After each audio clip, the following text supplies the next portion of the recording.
My very first sleep study, they stopped in the middle and they introduced the CPAP. So that was my first treatment, if you will, but I didn't tolerate it very well. So I ended up taking it off in my sleep and kind of just put it to the side.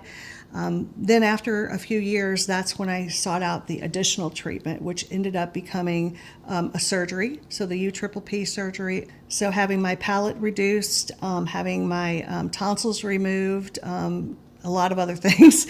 I also had deviated septum and basically it was kind of like a roto-rooter for my nose. The recovery itself was absolutely horrendous. I've had many surgeries, and that was the worst surgery I had ever had. And I think a lot of it just has to do with the fact that it's your head. I had that for a couple of years and thought I was feeling better. It had helped with some of the apneas, but ultimately, I still wasn't getting good sleep. And so that's when I went ahead and found an Inspire doctor within my network, and they were able to get me on the schedule immediately. So it went very smooth. I stayed near the hospital, went the next morning, got checked in.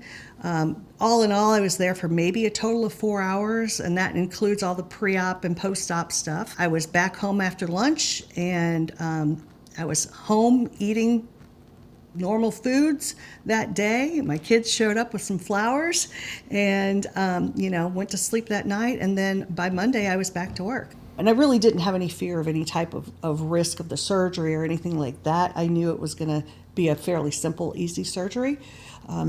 So it really wasn't a problem for me at all.